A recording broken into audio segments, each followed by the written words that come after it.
மரியாதை என்னிடத்தில் நான் தேடுவதற்கு பேர் தான் சுயமரியாதை. என் சுயத்திலே மரியாதையை தேட வேண்டும். என்னுடைய செயலால், என்னுடைய சிந்தனையால், என்னுடைய நடவடிக்கைகளால் நான் எனக்கான மரியாதையை தேடுகிறானா என்பதுதான் சுயமரியாதையினுடைய பொருள்.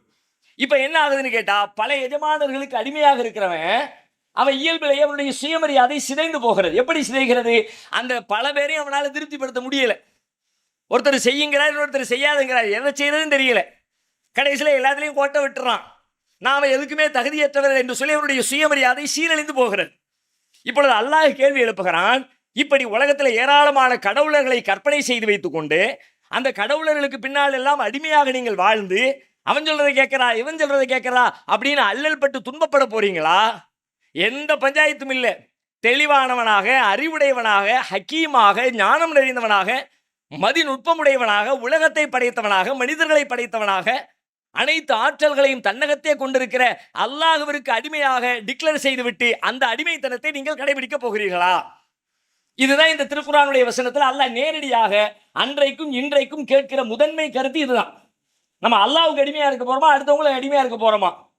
இந்த கேள்வியை இந்த சபையில கேட்டா எல்லாருடைய பதிலும் ஒன்னே ஒண்ணுதான். எல்லாரும் ஓப்பனா சொல்லுவோம், அல்லாஹ்வுக்கு தான் அடிமை, வேற யாருக்கு அடிமையா இருக்க போறோம்? அது எப்படி முடியும்? அதெல்லாம் இருக்கலாம். ஒரு முஸ்லீம் இப்படி இருக்க முடியுமா?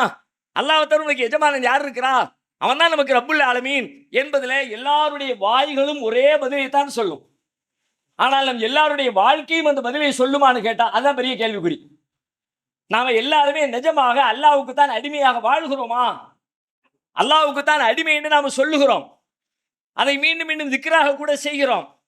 லா இலாஹா இல்லல்லாஹ்வுடைய மற்றொரு பொருள் என்ன? வணக்கத்திற்குரியவன் அல்லாஹ்வை தவிர யாரும் இல்லைன்னா அவன் தான் எனக்கு எஜமான, நான் அவனுக்கு தான் அடிமை, அவனை தவிர அவனை யாருக்கும் அடிமை இல்லைங்கிறது அதுக்கு அர்த்தம். இதை நாம திக்ரு செஞ்சுக்கிட்டே இருப்போம். காலையில 10 தடவை, சாயங்காலம் 10 தடவை, 100 தடவை, 50 தடவை லா இலாஹா இல்லல்லாஹ், லா இலாஹா இல்லல்லாஹ், லா இலாஹா இல்லல்லாஹ் திக்ரு செஞ்சுக்கிட்டே இருப்போம். நாக்கு சொல்கிறது, வாய் சொல்லுகிறது, பேச்சு சொல்கிறது, மேடை சொல்கிறது, எழுத்து சொல்கிறது, புத்தகம் சொல்கிறது. ஆனால் நம்முடைய வாழ்க்கை எப்படி சொல்கிறது? அதான் கேள்வி. உண்மையிலே நெசமா அல்லாஹ்வுக்கு தான் நம்ம அடிமையா இருக்கிறோமா? இந்த இந்த இந்த விஷயம் குறித்து இதுக்கு நெருக்கமா குர்ஆன் பல இடத்துல பேசுகிறது. சூரா யூசுஃப்ல யூசுப் அலைஹிஸ்ஸலாம் ஜெயிலுக்குள்ள அடைக்கப்பட்டிருப்பாங்க. அப்ப ஜெயில 2 பேர் இருப்பாங்க. அந்த 2 பேர் கனவு காண்பாங்க. அந்த கனவுக்கு விளக்கம் என்னன்னு சொல்லிட்டு யூசுப் நபி இடத்துல கேட்பாங்க. இப்ப யூசுப் நபி அந்த கனவுக்கு விளக்கம் சொல்ல போறதுக்கு முன்னாடி அவங்க தங்களை பத்தி சொல்லுவாங்க. நான் யாரு, நான் இப்படி இருக்கேன், நான் என்ன ஃபாலோ பண்றேன், வத்தபாத்தும் இல்லத்த ஆபாயி இப்ராஹிம், நான் சொல்றேன்ப்பா உங்களுக்கு, நீங்க என்ன கனவு கண்டீங்களோ அதுக்கான அர்த்தம் எனக்கு தெரியும், அல்லாஹ் எனக்கு சொல்லி தந்தாங்க, நான் உங்களுக்கு சொல்றேன், கண்டிப்பா அது உண்மையில பலிக்கத்தான் போகுது அப்படின்னு சொல்லிட்டு, நான் யார் தெரியுமா, என்னுடைய பின்புலம் என்ன தெரியுமா, என்னுடைய மார்க்கம் என்ன தெரியுமா, நான் இப்ராஹிமுடைய மார்க்கம், இஸ்ஹாக்குடைய மார்க்கம், யாக்கூபுடைய மார்க்கம், எங்களுடைய முன்னோர்கள் பின்பற்றிய அந்த மார்க்கத்தை